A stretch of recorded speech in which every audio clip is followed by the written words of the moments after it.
All right. Thank you all. Very lovely to see everyone's work.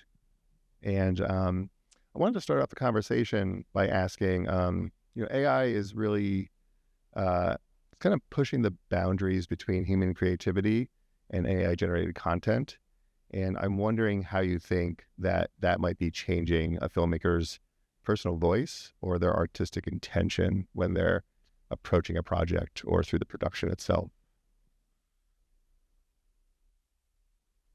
I mean, for me, I have idea. I mean, I think this. I feel like a broken record because I think this is something that I hear a lot at events, but I feel like these tools in my own personal projects have given me a voice. I am making things that I previously never would have been able to make before because I wouldn't have had the budget or the time to do so.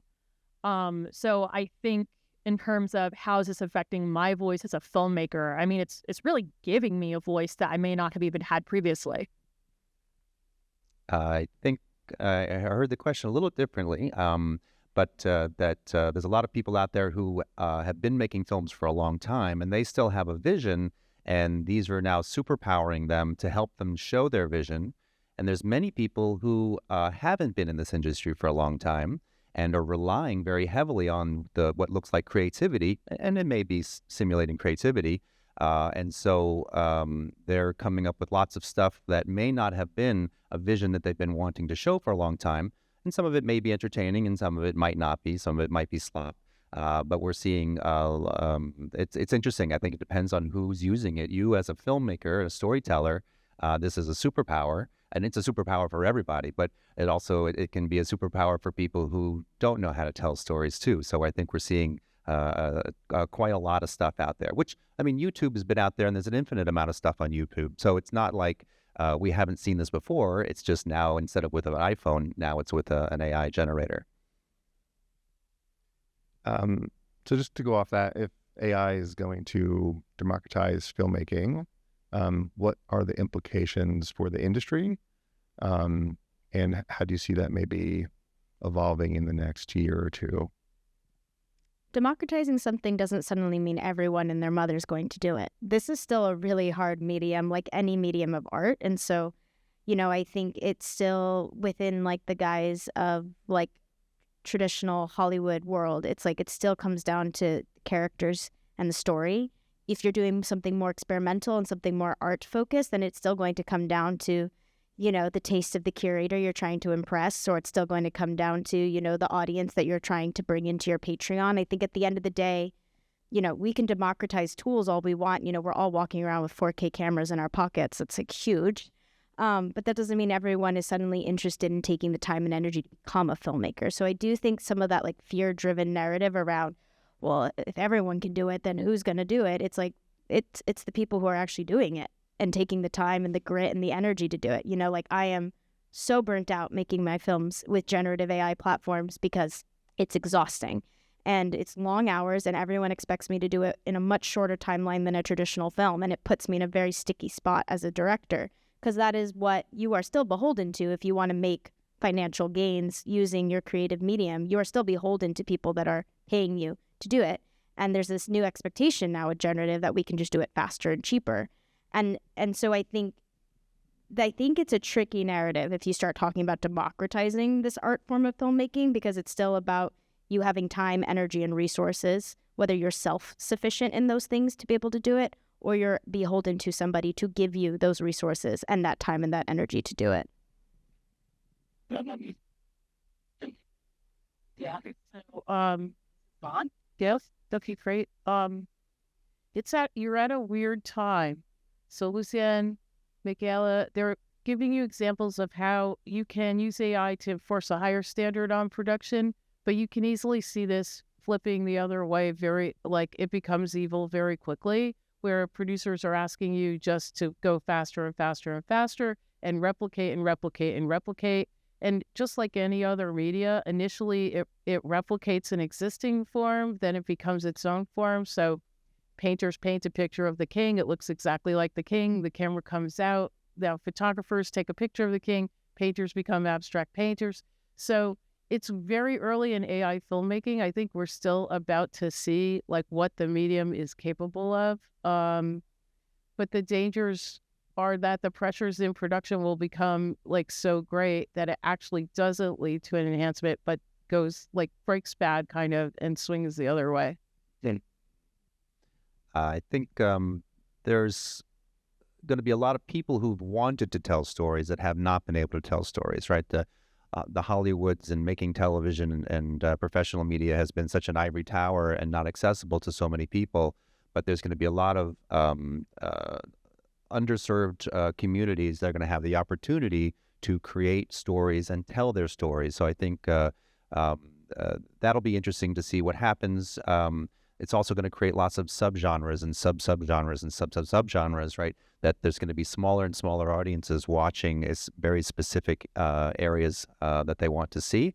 So I think, and there'll be lots of slop again out there, but because of the nature of the internet with all the likes up and likes down, that the good stuff is always going to rise up, especially in your feed and what you like to look at. So I think we're all going to be able to enjoy a lot more very specific content that we want and good content, because the votes, the crowdsourcing votes works. It's an interesting mechanism, and I trust it. Yeah.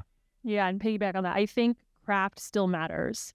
The tools are becoming democratized, but knowing how to frame a shot, knowing how to put together an edit, knowing how to pace something, like that is the craft of video storytelling. And I think, to make the good content that is rising to the top of those feeds, the craft is still what's going to distinguish that. So the tools are democratized, but you still have to know how to use them most effectively. So Angela, I wanted to ask you about the morph, and thinking about this sort of new, not a cut, this new morphing between characters and scenes and locations and space and time. If this is a new way of perceiving time and a new way of perceiving identity, I'm curious if you have an idea of kind of where this could be going, or how this could be changing filmmaking in general, or also changing us through stories. Yeah, those are the really big questions. Like, how will it change cognition as you're watching a film? But I really don't know.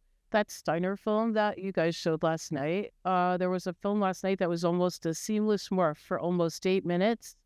It was an incredible AI film, just continually changing. Yeah, but it like very vertiginous, like you got very dizzy watching it. But I can't think of an art form that can do that. Like painting can't do that. Traditional cinema can't do that. And these are the really exciting areas that I think AI filmmakers will start to explore, like ideas like that. What will it do to us?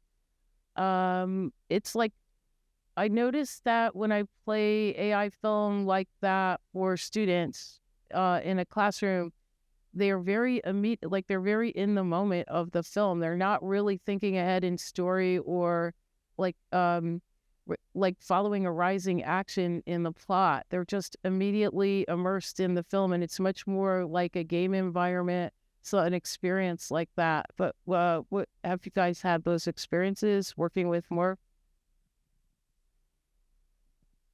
So my first project I did with generative AI used Morph a lot, and it was the project I kind of alluded to at the beginning of my presentation, which was using generative AI to really fill in cultural data that we're missing. It's like this idea of how you can create people that look like, indigenous Filipinos. Philippines is named after King Philip, so even that term is kind of, I don't know, but without the contact of the Spanish who came. And it less is about a conversation about colonialism. It's more about this idea of like, I know in my brain as a Filipino American that there is a part of me that I've never seen. What if I use something like generative AI morphing to not just show one, but multiple of them just morphing out of each other? And what if I show that not just within the realm of more like pre-contact, but also, Filipinos have been here for multiple decades. And so what if I show Filipinos in a Norman Rockwell painting at Thanksgiving dinner? What if I show Filipinos in front of a white picket fence in the 40s? What if I show Filipinos in the 80s in front of the Space Needle, and they're just all morphing in and out of this imagery? What if I show Filipinos in like a classic Hollywood film, like poster? And so that morphing effect, I think, created very similarly, because we paired it with social media clips of Filipinos and Filipino Americans talking about culture, making fun of themselves and teasing, little nuances and stereotypes that we have. We paired that with these long, big videos of scrolling social media. And what it felt like was like you got deluged with the social media clips. Then you got deluged with these morph clips. And then you got deluged with this intense audio chatter. It was just all chatter that I had edited together of like just these social media clips. Nothing made sense. And it was almost this like non-linear story. And it almost feels like, how literature kind of went through that like postmodernism, like storytelling? Yeah, it feels like that. Like it feels like the filmmaking with these morphs and with the visuals of even social media and this endless kind of streaming, scrolling issue that we have as a society has created this visual stream of consciousness that can come forward now with generative tools. So you're in this highly receptive state because you're sort of like have like relinquished your ability to critique what you don't have the structure of plot. Yes. You don't have the structure of physics. This is like he's lying to her or something like this. You're just in that moment. And I think the medium becomes extremely persuasive at that moment in time. And I don't really know. I'm just observing what it's doing to me while I'm watching it. I really don't have a structural capability to critique the moment it's delivering on film that more for like, I'm just accepting it. So. But I find it gives me kind of that like sugar emptiness I feel after scrolling social media. Like it feels like, well, I watched something that was great and then I just can't even process what I saw. And then after I feel like empty a little bit. I feel that after watching lots of morphs. Something about the human mind, you're so transfixed by change that happens in front of you that it's very hard to break away from the morph. Whereas like montage, I feel like it's a little bit, I don't want to say it's less immersive. It's just you have a more critical stance. Like you're slightly more removed during montage. For me, personally, I think it's really important when we watch these new media forms to pay attention to how you're feeling and not listen to what I'm saying. Say yes, like I agree with her or I don't feel that way. In visual effects, the morph was something. It started with Michael Jackson's Black and White, and it was something where somebody actually moved points of polygons in a 3D animation. It was called polymorphic tweening. And that's where it came from. And then there was a piece of software called Elastic Reality, which got put on the shelf. Clients would ask for morphs all the time. Now they don't ask for it anymore. But it was something that everybody wanted. And it was actually a very difficult thing to do. So it's interesting to see it come back. I think we have a little time for some questions, if anyone has any. First of all, thank you so much for being here and speaking with us. My name is Caroline. I'm a visual arts and tech major here at Stevens. My question is for you, Kiran. I'm wondering if you're familiar. I'm working on a mini docu-series or mini docu as of right now. Have you heard of Otter AI for transcription and interview? That's what I've been using, and what do you think of it? Yeah, I mean, I have heard of Otter. I've heard it used for meetings. There are a ton of AI transcription tools. I mean, Descript is another one I didn't talk about. Fathom. There's so many and they have different uses. The ones I focused on here are ones that I've used in professional workflows or within like an NLE edit system like Premiere or Avid. And we can connect afterwards too about like what you're editing in. Because sometimes like it's easier to, if I'm editing in Adobe Premiere, it's easier for me just to transcribe within Adobe Premiere and then I'm not going back and forth between different programs.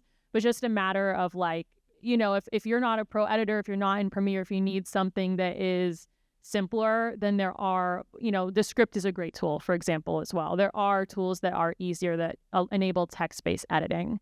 And you don't need like an Adobe Creative Cloud license to access them. Thank you so much.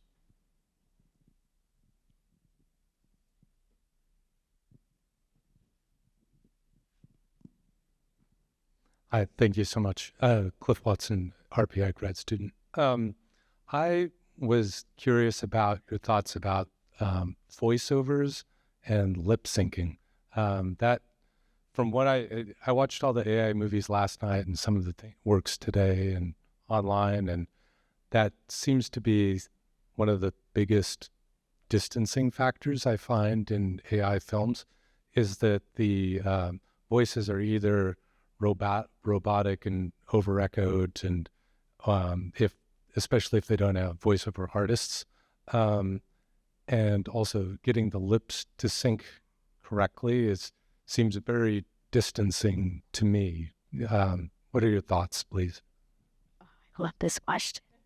Well, I have a question for you. Do you think we casted VO talent in the films that I showed, or do you think that those were AI-generated voices? Yeah, I was thinking about that while I was watching it, and I think you had some voiceover talent. It was all AI-generated. It was all AI. Wow. And I think this comes back to look, I love working with voiceover talent. I actually posted this opportunity to Backstage and Voice 123, and my castings got taken down every time because I was transparent that we were using generative AI. They just didn't let me explain how, And there is, I think, a whole nother conversation to be had about talent buyout when it comes to voiceover talent, when it comes to if you are doing what we would call synthetic reproductions of people's voices. But this just comes back down to what I was saying before, grit and time. Those voiceovers, and there's multiple characters. Some of it was sound design, like the whispering and the chattering of the crowd. So that was very natural from a sound design library, but all the lines were all generated. And it was hours of me in 11 Labs finding the perfect voice, hours of me prompting the perfect performance, hours of me editing the performances together so they sounded natural back to back. Versus, working with a voiceover talent, I could have just gotten them into the recording studio for an hour, gotten everything I need, and then edited it. And that's a great example of sometimes it's way easier just to do it a more traditional way. I just literally couldn't cast talent that I thought were at a high enough level to be a part of this production because my castings kept getting taken down. That being said, the lip sync part I think is a really great question. There's a lot of new tools. There's a lot of new tools that have been focused on lip sync. This is the classic thing that happens, I think, with any technology, but right now with generative, it's what's the thing we can't solve, and everyone runs to solve it.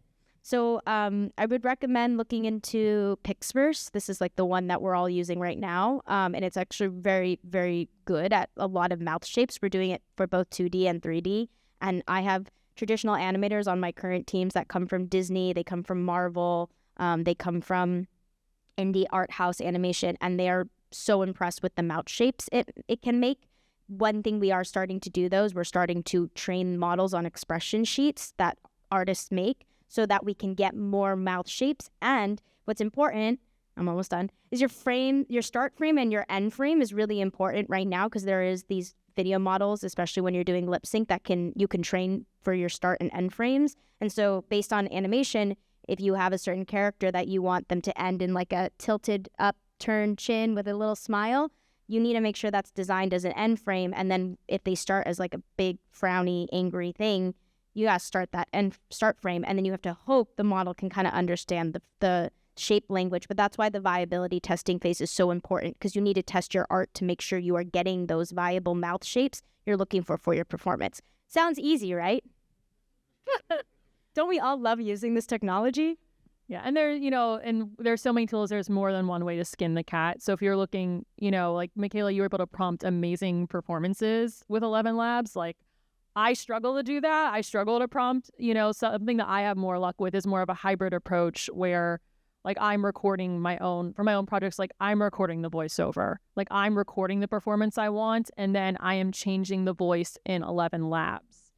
And also, guys, I'm doing a project right now. I'm using VO3, and I'm actually the lip sync is amazing. The performance is amazing.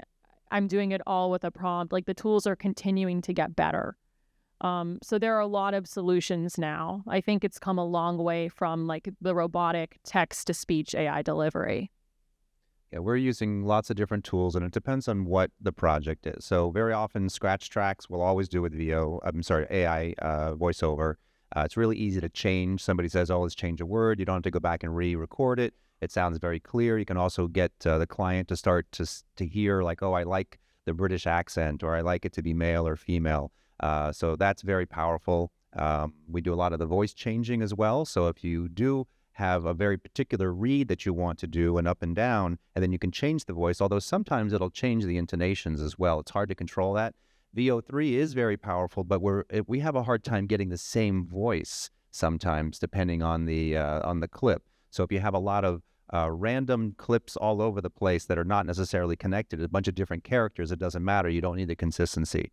We kind of work in different ways, working on projects. We still hire voiceover artists because there's very specific intonations that we want, and we just can't do it with the with 11 Labs, which is probably one of the best. But we're sitting in there, we're misspelling words because we want it to be pronounced in a certain way, or making it a capital in the middle of the word because that kind of makes it go up and down. And all these tricks sometimes will take more time, labor, and money than just bringing in a professional. But as these tools get better and better, I think voiceover is going to be one of those industries or careers that's going to have the hardest time we're going to see. But I miss this. I mean, I just made an AI film where I sort of exploited the synthetic qualities and the imperfections of an AI voiceover, and I thought that really worked for my character. Like that was a synthetic character. It had a synthetic voice imprint. So it just is like aesthetic decisions. I think we take one more question.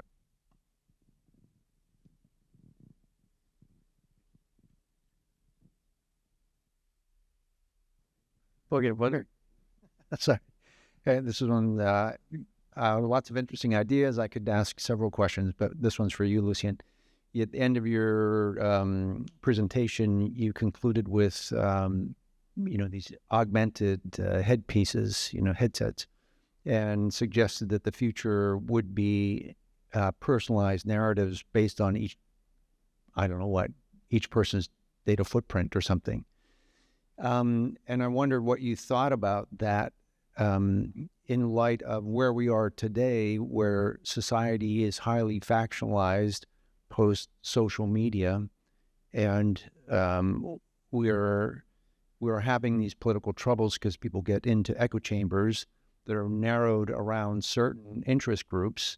And how will this affect like a further atomization of ideas and media consumption and so on? Yeah, I absolutely hear you. I think we are going to all go further into our echo chambers. Unfortunately, that is a bad side effect. It's going to turn into sort of another Black Mirror episode. I think Black Mirror is one of these shows that talks about how technology can sort of show how evil people and selfish people can be ultimately as an organism. And I do think that's it's a reality, and I'm not sure how to help that. I think there's lots of initiatives to try to help technology not be so bad for humans. We saw that with video games and, trying to get kids to not play video games so much. But ultimately, capitalism seems to sort of follow the fastest, cheapest, highest quality and most money, consumerism. And unfortunately, I think that's going to be a battle. As excited as I am to sort of see that technology, it's going to have an ugly side to it. And I don't know the answer.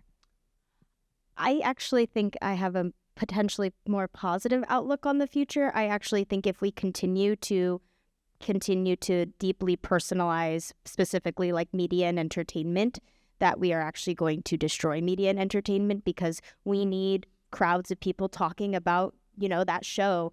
We need crowds of people going and seeing that film. We need crowds of people, enjoying it, not just specific to a niche. And I think we saw a lot of that, and a lot of that still didn't have good storytelling. It still didn't have good characters, and then no one went to the movies or no one went to the thing. They thought they were personalizing it for us, but they weren't. They were just putting it on screen as a way of saying, look, it's personalized to you because it has X or Y or Z. When actually I'm like, I just want good characters and good stories that I could talk to my friends with and talk to anybody with.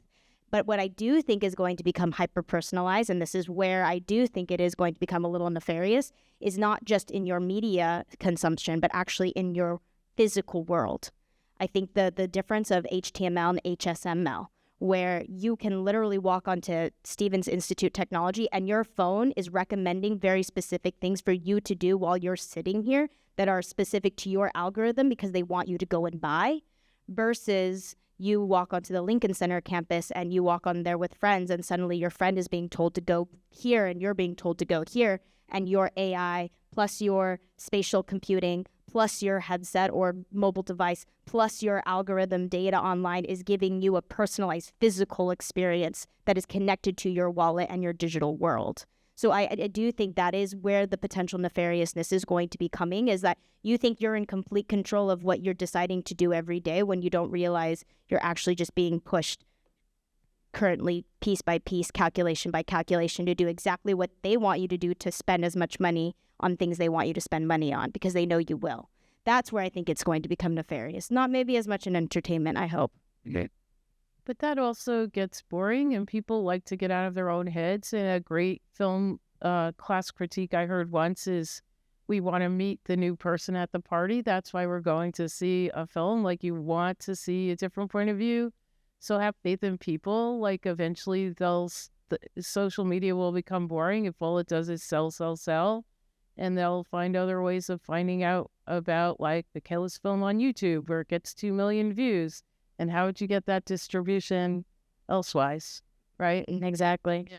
With no budget. No budget.